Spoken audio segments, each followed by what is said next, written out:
Traveler.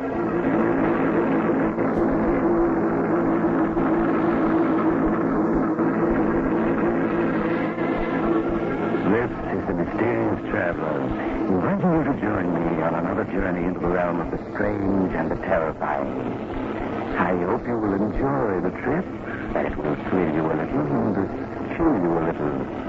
So settle back and get a good grip on your nerves, if you can.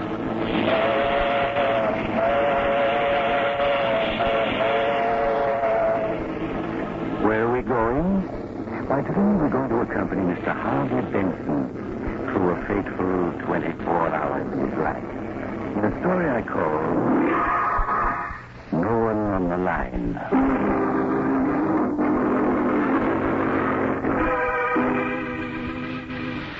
Our visit with Harvey Benson begins on a Wednesday evening in summer.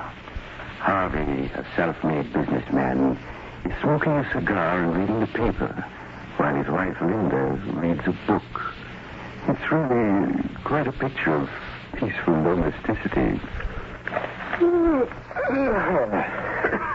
Well, that's it. Nothing much in the paper tonight, dear. It's too bad your poker game tonight fell through, darling. I know how you look forward to Wednesday evening. No, well, it doesn't matter. Good book you're reading? Oh, yes. Yes, it's very exciting. It's a new murder mystery everybody's talking about. I would have guessed it was rather dull from the way you've been looking at the same page for 10 minutes now.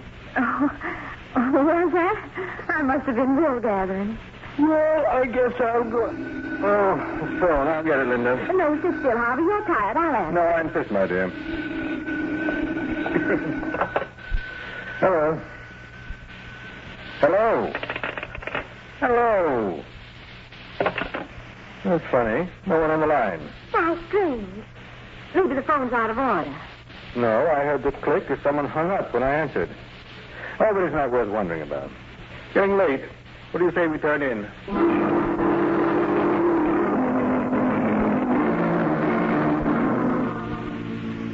And now we join Harvey again at breakfast the following morning.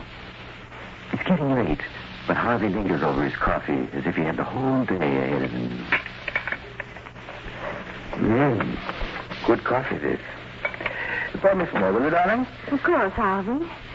But, shouldn't you be leaving for your office, dear? Oh, there's plenty of time. But it's almost 9:30. You seem very anxious to get me to the office, Linda.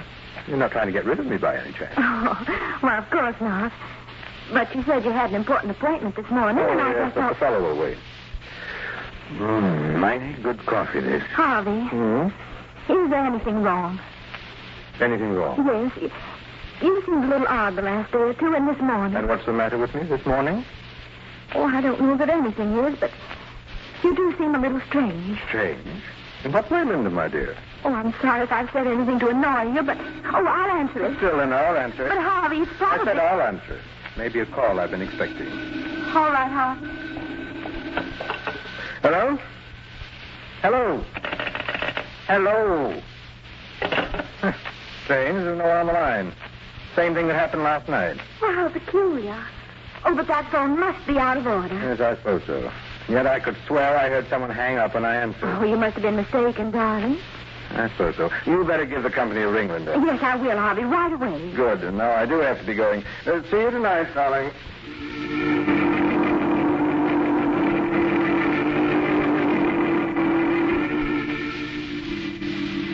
So now we accompany Harvey Benson to his office.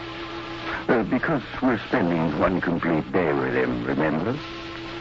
His office is large and luxurious, reflecting the success Harvey Benson has achieved in the world by hard work and constant vigilance. Once arrived there, Harvey plunges into his work until shortly before noon, the sound of the Interoffice phone arouses him. Excuse me, Mr. Benson. Oh, yes, Miss Johnson? Mr. Mungo is here to see you. Shall I send him in? No, ask him to wait. I'd like to see you for a moment first, Miss Johnson. Certainly, Mr. Benson. I'll be right in. Yes, Mr. Benson? Sit down, please, Miss Johnson. Yes, sir. I brought my book. You won't need it. I just want to chat with you for a moment. I don't understand, Mr. Benson. I just want to talk to you, that's all. I don't believe you and I have ever talked before, as person to person, have we? No, sir, we haven't. And you've been with me 7 years, isn't it? 7 years next month. 7 years, and we've never talked as equals. But then, I've never needed advice before. You've noticed that I never ask advice, I suppose. Well, yes, I have, Mr. Benson. Make your own decision and act upon it, is my motto. And yet, now I'm going to ask your advice as a woman, not as a secretary. Well, I'll try to be helpful if I can. Good. Now then, picture for yourself a woman who has always been very practical and, well, let's say rather cold. Suddenly this woman becomes dreamy and absent-minded. She stands for minutes at the window, looking at nothing. You speak to her. She doesn't hear you. What would you deduce from that? Why, I'd say she was in love. Excellent. Now, suppose this woman is married. Suppose on several occasions when her husband is in the room... You're following me, aren't you? Oh, yes, sir. Suppose on these occasions the phone rings and this married woman answers. And each time she tells the party calling he has a wrong number. What then? Why, I suppose that could happen. Now, Miss Johnson, suppose on several occasions the husband answers and the party at the other end hangs up without speaking.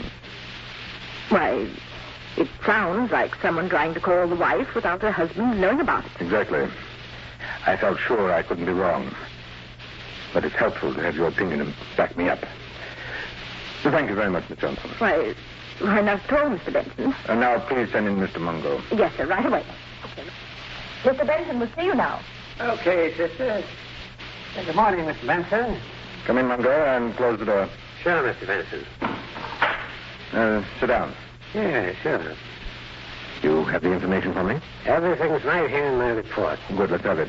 I checked thoroughly on the 4 names you suggested. And which one was she meeting? I only witnessed one meeting, Mr. Benson. The other time, she gave me the slip. Then you don't know your business. Well, what she did was go to Duke and Baker's department store, take a dress into one of the fitting rooms, and then leave by another door. I couldn't very well follow her there. You should have managed it somehow. Never mind that.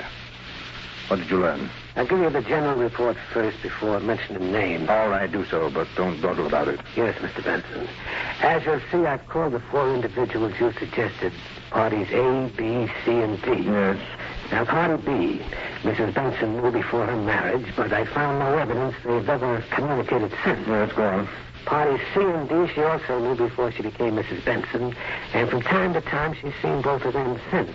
But those meetings appear to have been accidental. Maybe so. Get on with it. But Party A, the architect one, I traced him back to Atlanta. That's his hometown. Yeah? He comes from Atlanta, too. Yes, sir. They went to high school together. Were sweet on each other for a year or 2. He used to keep her picture in his room. Oh, he did he? Yeah. And since he reached New York 3 months ago, he's phoned her 4 or 5 times, according to the switchboard operator at his apartment house. Yes, of course. I remember how excited she was when they met at the Jennings dance 2 months ago. And 3 days ago, get this, when Mrs. Benson was downtown shopping, she dropped into Rath for lunch and she ran into him there. No doubt it was a planned meeting. It was very cleverly done. Then they sat for 2 hours talking, and, well, that meeting was no accident. No, of course it wasn't. Donald Arkwright.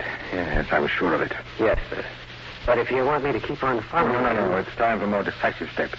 I don't understand. You're not supposed to. But if you knew me better, you'd know that the moment my mind is made up, I act. I see, Mr. Benson. And I propose to act now. So send me your bill and forget the whole affair. Very good, Mr. Benson. I'll forget the whole affair. I'm very good at that. Good day, Mr. Benson. Goodbye.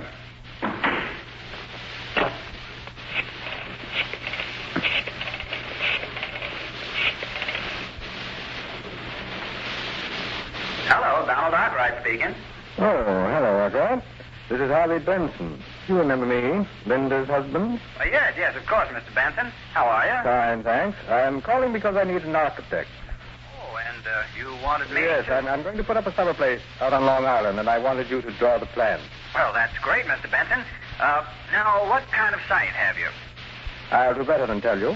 I'll show it to you. That is, if you're free to drive out with me this morning. Well, I do have an appointment. Cancel it. This will be well worth your while, I assure you. Well, all right, I will, Mr. Benson. Good. Then I'll pick you up in my car. Say about 45 minutes. All right, that'll be fine. I'll be looking for you. Good. I'll see you shortly then. We'll have lunch on the way.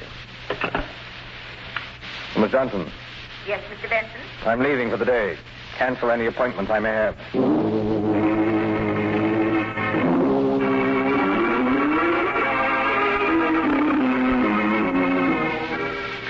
Now Harvey Benson leaves his office, and we follow him to the garage where he keeps his car.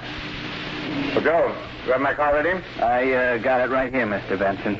But look, don't you want to take the new coupe? No, I said I wanted the sedan. Yeah, sure, but since that little accident Mrs. Benson had, the sedan ain't in too good a shape. It'll do for today. Yeah, but what I'm getting at is it ain't safe. I'm not worried. You put in plenty of gas? Yep. 5 gallons, Mr. Benson. But look now, don't take no chances with them brakes. They don't hold worth a cent. I'm aware of that. And that right-hand door, it sticks something terrible. What of it? What do you care? Oh, I just thought Well, don't.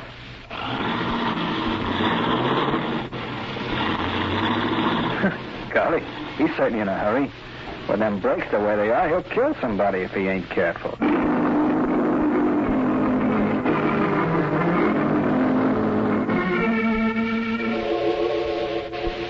At 87th Street, Harvey Benson picks up his passenger, Donald Arkwright.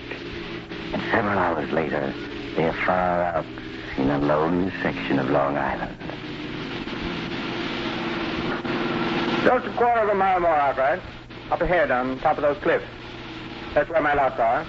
I surely appreciate your asking me to prepare the plans, Mr. Benson. Linda suggested you for the job. Said you were a first-rate architect. Well, that's swell of her. I wasn't even sure she'd remember me. Oh, she remembers you very well. I could see how happy she was to meet you at the Jennings party. Yeah, I was tickled that she recognized me. After all, it's 6 years since we last met. Well, why couldn't she recognize you? After all, you were sweethearts, weren't you? Well, I suppose you could have called us that. We did have some good times together. Riding, hiking, and dancing. Well, it's plain she still thinks a lot of you. And there's the site. Right up ahead. Oh, yeah. Smack on the edge of the cliff, huh? Well, you'll have a nice view all the way across the sound. 80 feet sheer to the water. Not another house in miles. Look, you can see all the way down to the rocks from the bend in the road here. Well, those waves sure are kicking up a fuss. The man wouldn't last long down there. No? No, not long. But you don't have to worry. I'll build you a house that'll never slide over the edge. I'm sure you'll never give me any cause to worry. Well, here we are. Have to pull the car a bit off the road, though. It's parked. Ah, pretty steep here. Yes. I'll have to put in a retaining wall. Terrace the ground, I guess. There. I got her off the road. We'll leave her here, where we'll have room to turn around when we're ready to start back. Sure hope you have good brakes. I'd hate to slide over under those rocks down there. I'd hate to myself. Oh, want to get out and block the wheels for me? Oh, yes, of course. Yeah, the door won't open. Seems to be stuck. That's right, that door does open hard. Never mind. I'll get out on this side and block them. Well, say, aren't you forgetting to set the brakes? Not necessary. But this slope is steep here. I know what I'm doing. But look, the car's moving already. It's starting to roll forward. Yes, it is, isn't it? And it'll keep on rolling. Mr. Benson? I can't stop your car. The brake won't hold. Mr. Benson, it's going over the cliff. It's going over the cliff! Harvey stands there, watching the car roll toward the edge, while his passenger struggles frantically to get out. It only has 10 feet to go, 5 feet, and then on the very edge, the wheels twist against a rock, and the car stops. Harvey runs down the slope and reaches the spot, just as Donald Arkwright manages at last to scramble out. Mr. Benson, you did that on purpose. Yes, Arkwright, I did. You tried to kill me. Exactly, I tried to kill you. But why? You must be crazy. No, Arkwright, only myself. If you knew me better, you'd know that no one tries to take anything away from me without suffering for it. What are you talking about? You know what I'm talking about. What's mine is mine. And everything that's mine I keep. You are crazy. I can see it. Get away from me. Take your hands off of me. No, Arkwright, you haven't a chance. Let me go, Anthony. You'll do nothing. In this world, a man has to be strong and ruthless to stay on top. And I'm... Oh, no, you're pushing me toward the edge. Let me go. You're going over, do you hear? You're going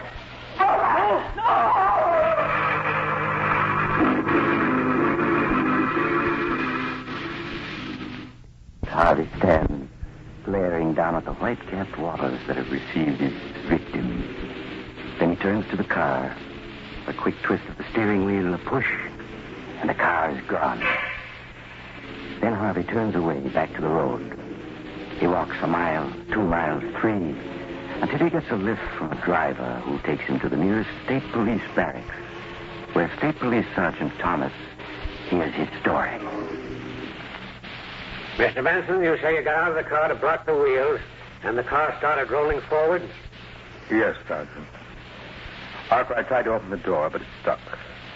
The car was at the edge by the time he got it open. He jumped, but he was too late. I see.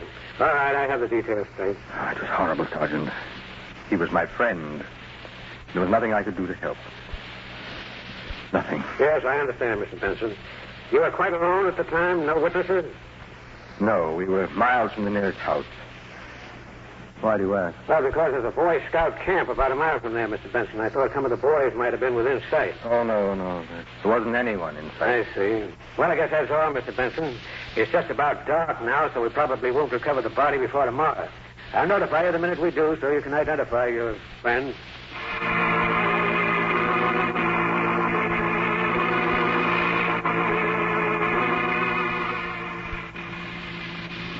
And so, late in the evening, Harvey returns home to find Linda waiting for him anxiously. Is that you, Harvey? Yes, my dear, it is.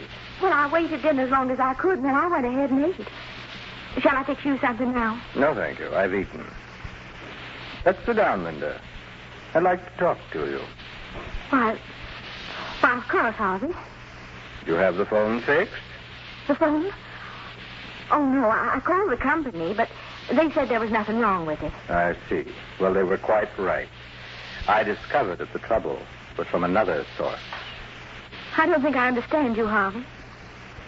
Linda, my dear, do you consider me a fool? Well, of course not. Don't you suppose that I've known what was going on for some days now? What do you mean, Harvey? When a woman suddenly takes the mooning around the house, staring out the window, not answering when she's spoken to, the signs are unmistakable. Are you speaking about me, Harvey? And when that same woman gets several phone calls while her husband is in the room, and each time tells the caller, "I'm afraid you have the wrong number. There's no one here by that name." It would be a very stupid husband indeed who failed to notice. Yes, I suppose it But would. the crowning touch was those calls when there was no one on the line. One several days ago, one last night, and now one this morning. But, Harvey, I answer and there's no one on the line. But who's there when you answer? That's what I want to know, Linda. Well, what have you to say? There isn't much I can say, Harvey. Oh, then you admit it.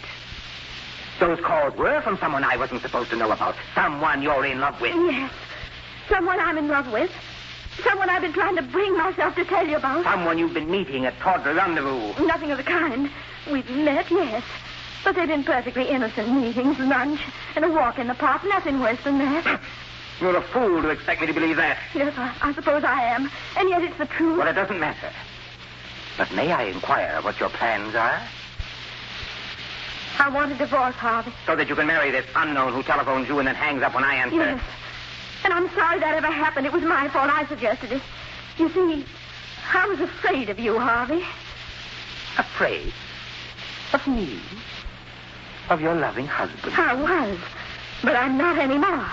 I only want to be free of you. Free to marry the man I really love. Very interesting, my dear, but slightly impractical. Do you really think I'd let anyone take you away from me? I'm afraid you have no choice. Well, you're wrong. It's you who have no choice. You're penniless, Linda. You have no family, no money, no training. You have only me. What are you trying to say? I'm just leading up to a story I have to tell you, Linda. A very tragic story which occurred only this afternoon.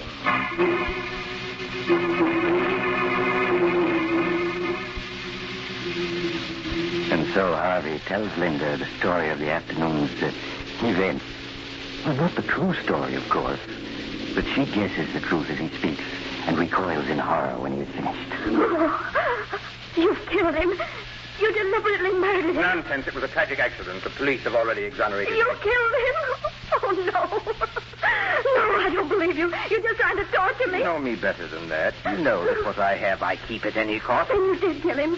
You're a murderer. Don't be hysterical, my dear. I shall be forced to discipline you. I'm going to the police. I'm going to tell them the truth. Linda, come back here. No, you can't stop Linda, me. come back.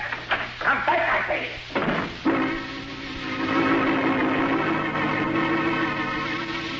Linda is gone before Harvey can get to the door. Harvey pauses, irresolute. Then he shrugs, turns back, sits down, lights a cigar. Good cigar. I must remember to order another box.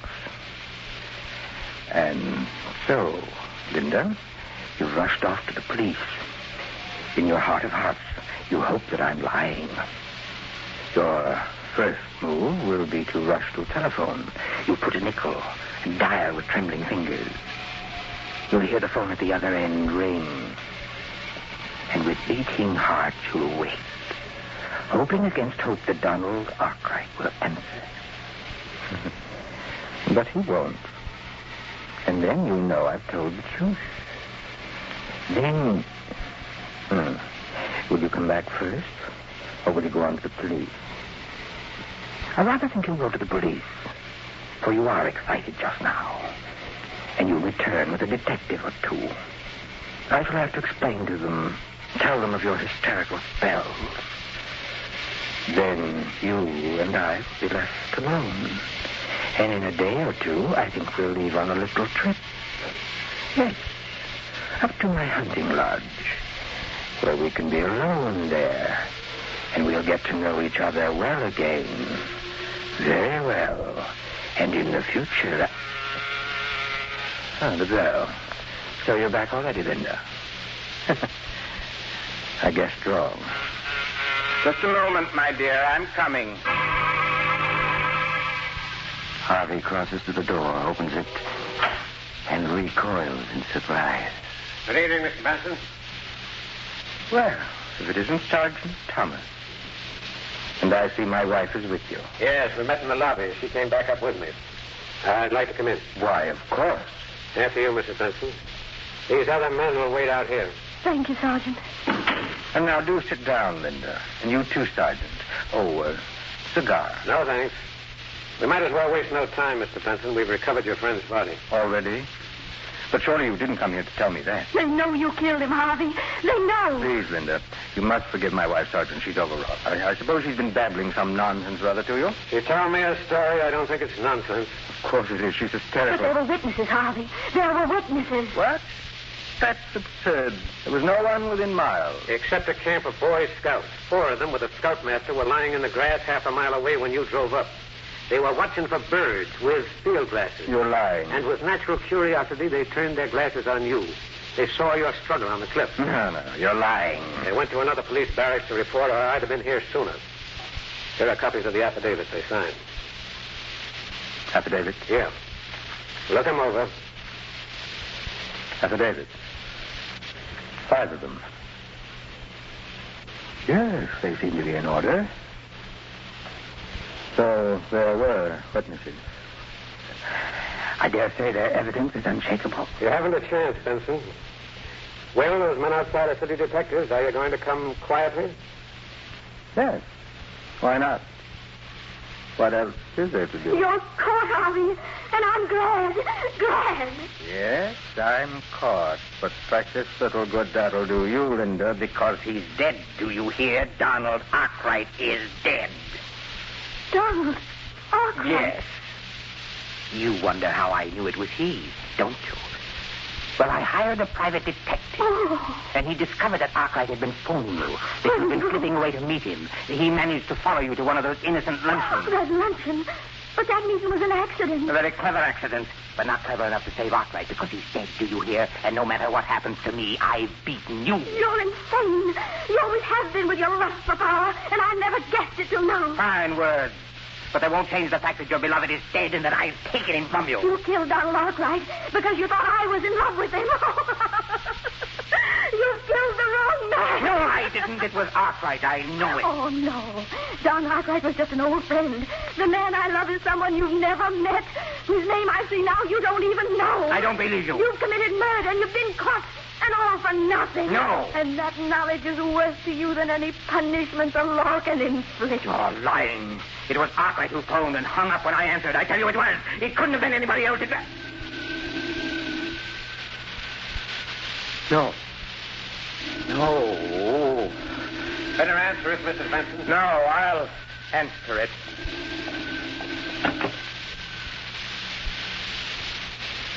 Hello?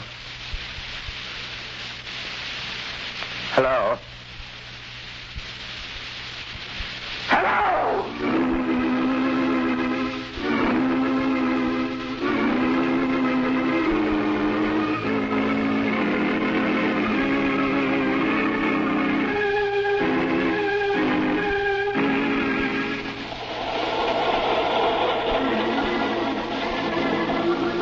This is the mysterious traveler again.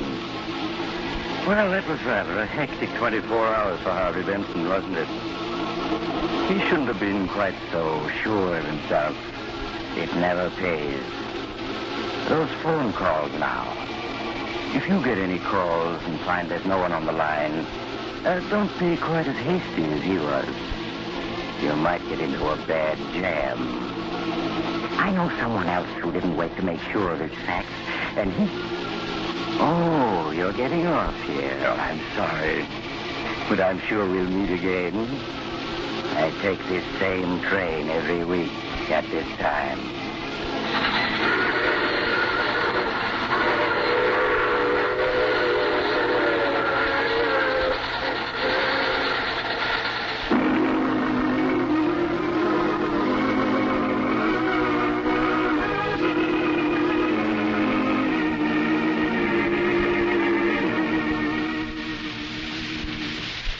You've just heard The Mysterious Traveler, a series of dramas of the strange and terrifying.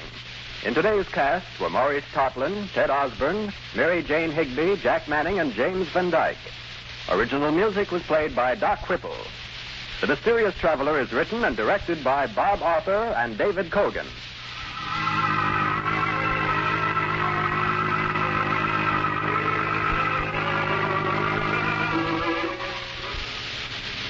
Listen next week over most of these mutual stations to a tale titled Death Whispers Softly. Another Tale of the Mysterious Traveler. The Mysterious Traveler is presented by the Mutual Network from our New York studios. Russ Dunbar speaking. What could have been in the little black box that led intelligence men, Nazi agents, and Mike Waring, the Falcon, on a chase of mystery and intrigue over 2 continents? You'll learn the answer when you hear Death Comes in Boxes this Tuesday night's mystery on The Adventures of the Falcon. Tune in Tuesday for The Falcon. This is the Mutual Broadcasting System.